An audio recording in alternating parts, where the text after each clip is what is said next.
लोकसभा चुनाव प्रचार शुरू हो चुका है। रतलाम संसदीय क्षेत्र में भी भाजपा चुनाव प्रचार में काफ़ी आगे चल रही है। यहाँ हमारे साथ भारतीय जनता पार्टी के नवनियुक्त जिलाध्यक्ष जो हैं प्रदीप उपाध्याय जी, वो हैं। उनसे हम जानेंगे कि भारतीय जनता पार्टी की लोकसभा चुनाव में रणनीति क्या रहेगी, क्योंकि रतलाम जिला जो है वो 3 संसदीय क्षेत्रों में बटा हुआ है, जिसमें से जो रतलाम संसदीय क्षेत्र है उसमें रतलाम शहर, रतलाम ग्रामीण और सेलाना विधानसभा क्षेत्र आता है। और जो मंदसौर जावरा संसदीय क्षेत्र में जावरा जो रतलाम जिले की विधानसभा है वो मंदसौर में लगती है, और जो उज्जैन जिले में की जो संसदीय क्षेत्र है उसमें आलोट लगता है। तो इसलिए 3 संसदीय क्षेत्रों का जिम्मा जो है भारतीय जनता पार्टी के जिलाध्यक्ष नवनियुक्त जो नियुक्त हुए हैं प्रदीप उपाध्याय जी के पास है। इसलिए हम उनसे जानेंगे कि इनकी चुनावी रणनीति क्या रहेगी। उपाध्याय जी, आपका स्वागत है। बताओ उपाध्याय जी, 3 संसदीय क्षेत्रों में रतलाम जिला बटा हुआ है, किस तरह से मैनेज करेंगे आप इस चुनाव प्रचार को? इस लोकसभा के चुनाव में हम तीनों लोकसभा चुनाव जीतेंगे, और जो हमारा मैनेजमेंट और ये है, तो अभी तक भारतीय जनता पार्टी के जो उम्मीदवार हैं रतलाम, झाबुआ, अलीराजपुर लोकसभा सीट से जो प्रत्याशी बहन अनीता चौहान जी है, और आप नागर सिंह जी की पत्नी हैं, लेकिन वो स्वयं भी एक उच्च शिक्षित, पढ़ी लिखी और संस्कारित महिला है, जो लगातार भारतीय जनता पार्टी में नीचे से काम करती हुई, बूथ अध्यक्ष के माध्यम से भी काम किया उन्होंने मंडल महिला मोर्चा का भी काम किया, महिला मोर्चा की जिलाध्यक्ष रही, और अभी लगातार दो बार से वो जिला पंचायत की अध्यक्ष भी है। तो वो भली भांति जानती है कि आम मतदाताओं से कैसे मिलना, आम मतदाताओं का काम किस प्रकार से करना। इस प्रकार से वो अभी तक रतलाम जिले की जो झाबुआ लोकसभा सीट से है, तो हमारा रतलाम ग्रामीण, रतलाम शहर और सेलाना विधानसभा, ये 3 झाबुआ लोकसभा में लगती है। तो आज की तारीख में हमारा प्रत्येक विधानसभा के प्रत्येक मंडल पर 15 मंडल आ रहे हैं हमारी तीनों विधानसभाओं में। जो हमारी संगठन की रचना है उसके माध्यम से 15 मंडल आ रहे हैं, और 15 मंडल के माध्यम से हमारी प्रत्याशी अनीता जी का प्रत्येक मंडल पर जाना हो गया, और वहाँ पर हमारे त्रिदेव पंच परमेश्वर जो बूथ की हमारी रचना है उसके माध्यम से जो पंच परमेश्वर बने उन तक हमारा परिचय हो गया, उनका मिलना हो गया है, और उन्होंने काम प्रारंभ कर दिया है। और अब 1-2 दिन के अंदर हम शक्ति केंद्रों की बैठक प्रारंभ कर रहे हैं, क्योंकि अब जो एक प्रचार वाला और एक जो परिचय का काम था वो हमारे सारे पदाधिकारी और नीचे तक के कार्यकर्ताओं से परिचय हो चुका है। अब हम संगठन के माध्यम से शक्ति केंद्रों की बैठक प्रारंभ करने वाले हैं, जो प्रत्येक शक्ति केंद्र, एक मंडल के प्रत्येक शक्ति केंद्र को लेकर उनके शक्ति केंद्र के जो प्रमुख है, पंच परमेश्वर है, बूथ पे बैठने वाला त्रिदेव, इन सबको बुलाकर इनकी बैठक करना, और फिर प्रत्येक मतदान केंद्र पे हमारा पन्ना प्रमुख बने हुए हैं। और उसके माध्यम से अब हम एक नीति के माध्यम से ये कि प्रत्येक बूथ पर 20 से 25 कार्यकर्ता हैं, और एक बूथ पर 100 से 150 मकान होते हैं, और प्रत्येक कार्यकर्ता को 10-10 मकान की जिम्मेदारी देकर उनको 1 to 1 रोज़ उनसे संपर्क करना मतदाताओं से। और जो भारतीय जनता पार्टी की रीति नीति और इसके साथ ही जनहितैषी योजनाओं के माध्यम से माननीय मोदी जी द्वारा जो भी जनहितैषी योजनाएं चलाई जा रही है, माननीय डॉक्टर मोहन यादव प्रदेश के मुख्यमंत्री मध्य प्रदेश के, उनके माध्यम से प्रदेश सरकार की जो योजना है उनको आम लोगों तक पहुंचाने का काम करेंगे, और उसका जो लाभ जनता को मिल रहा है या जो इससे वंचित है उनको उस लाभ तक कैसा पहुंचाया जाए, वो हमारा प्रत्येक कार्यकर्ता उन क्षेत्रों में जाएगा। और इसी प्रकार से जावरा के अंदर हमारी जो मंदसौर लोकसभा सीट लगती है, तो जावरा के अंदर भी पूरा फीडबैक उनका एक बार का परिचय हो गया है, और माननीय सुधीर जी को पूर्व के सांसद है तो अच्छी तरह से परिचित है सब मतदाताओं से, और उनका एक कार्यकर्ताओं से मिलने का और एक दौरा जनसंपर्क का ग्रामीण क्षेत्रों में हो चुका है।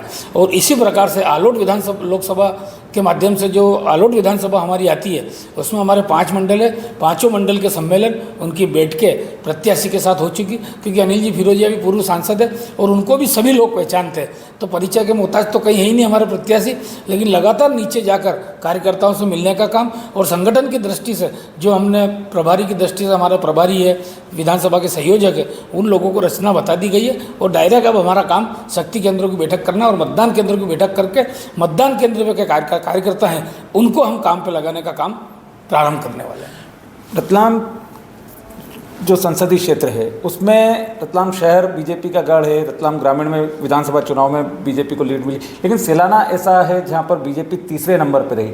वहां बीजेपी किस तरह से ऊपर आने की कोशिश करी, क्योंकि वहां पर जयस से भी मुकाबला आपका है, बाप पार्टी के बैनर तले जो उनका कैंडिडेट खड़ा हुआ उससे, और इधर कांग्रेस से भी है। तो सेलाना आदिवासी क्षेत्र में बीजेपी किस तरह से तीसरे नंबर से पहले पे आने की कोशिश करेगी? देखो, पिछली बार के भी जो लोकसभा का चुनाव था, हम पिछली बार की भी विधानसभा 28,000 वोटों से हारे थे। हमारे नारायण जी महिला उसके उम्मीदवार थे। लेकिन जब लोकसभा का चुनाव आया तो हमारे सारे कार्यकर्ताओं के द्वारा और प्रयास करने के बाद हम मात्र 1900 वोट से लोकसभा का चुनाव हारे थे, पिछला चुनाव। और अभी भी हमारी तैयारी है, नरेंद्र मोदी के नाम पर लोग तैयार है। क्या रहता विधानसभा के चुनाव में कांग्रेस के जो उम्मीदवार है हर्ष विजय गहलोत, उनका एक पर्सनल व्यवहार है और एक जो नई जनरेशन थी, जो जिस प्रकार से हम अभी हमारे जो उम्मीदवार जीते हैं सेलाना से डोडियार, उनके मामले में एक नई जनरेशन जो युवा लोग थे वो उनके बहकावे में आ गए और उनके कहने से उन्होंने मतदान कर दिया और वो विजयश्री प्राप्त कर ली। लेकिन अभी पिछले 3-4 महीने में उनको विधायक बने, जो 5-6 महीने हुए, और उस प्रकार से उनकी जो कार्यप्रणाली है, उस कार्यप्रणाली से पूरी विधानसभा के अंदर उनका जो व्यवहार है, उसके माध्यम से हमको नहीं लगता कि अब कहीं हमको तकलीफ पड़ेगी। और भारतीय जनता पार्टी मोदी जी की और मध्य प्रदेश सरकार की जनहितैषी योजनाओं को लेकर, क्योंकि वो पूरा आदिवासी बेल्ट है और उसके अंदर हितग्राही जितने भी है लाभार्थी लोग, उनकी हमारे पास सूची है और प्रत्येक लाभार्थियों से हमारा संपर्क चल रहा है और लाभार्थियों के माध्यम से भारतीय जनता पार्टी वहाँ विजयश्री हासिल करेगी, ऐसा विश्वास है।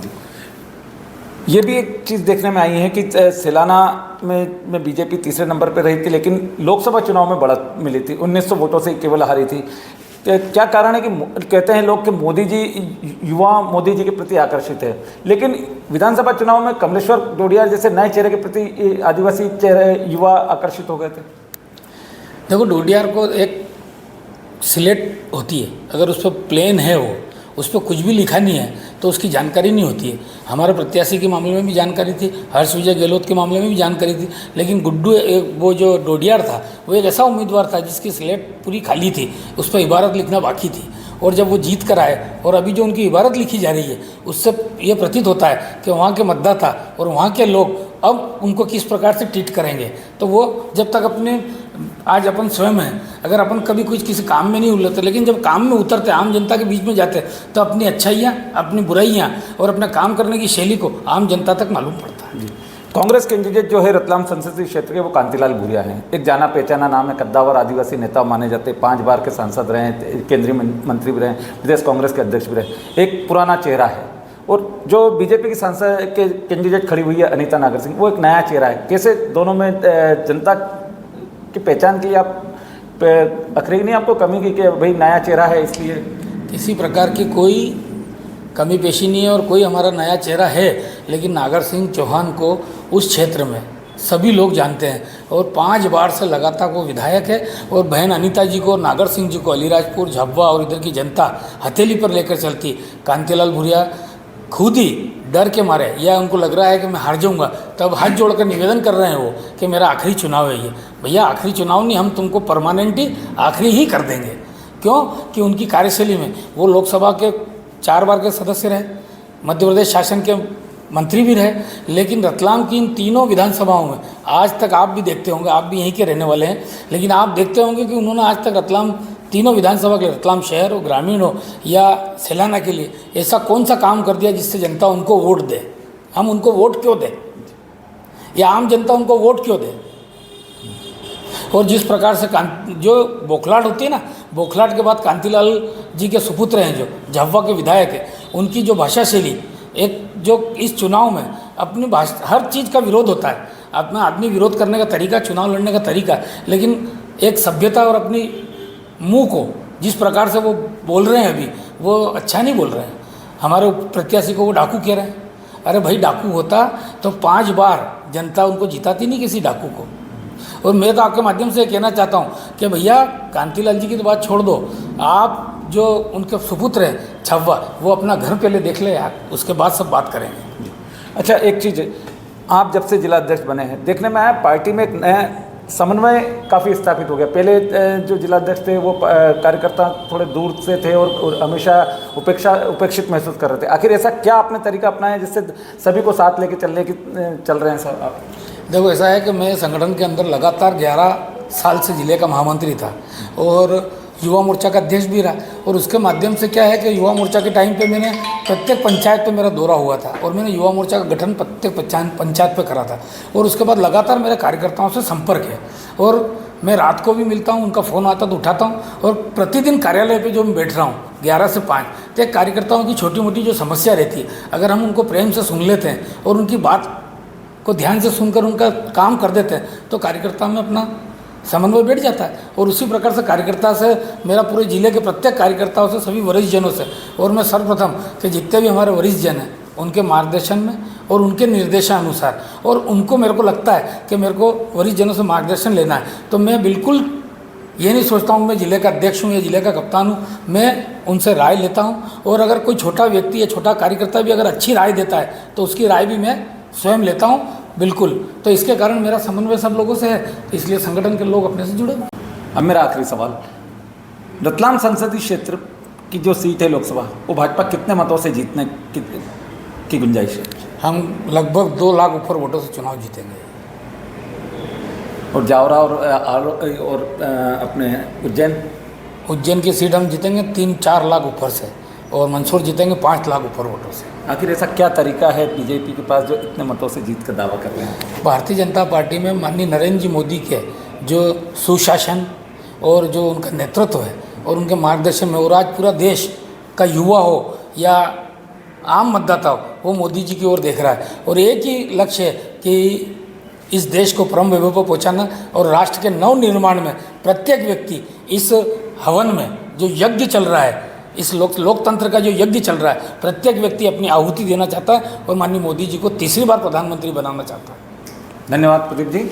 ये थे भारतीय जनता पार्टी रतलाम के जिला अध्यक्ष प्रदीप उपाध्याय जी, जिन्होंने ये दावा किया है कि रतलाम संसदीय लोकसभा क्षेत्र में बीजेपी 2 लाख से अधिक वोटों से जीतेगी। उज्जैन लोकसभा, जो उज्जैन आलोट लोकसभा लगती है, वो करीब 3 से 3.5 लाख वोटों से जीतेगी। और करीब ऐसे ही मंदसौर संसदीय क्षेत्र, जो जावरा विधानसभा क्षेत्र रतलाम का लगता है, उसको भी लाखों मतों से जीतेगी।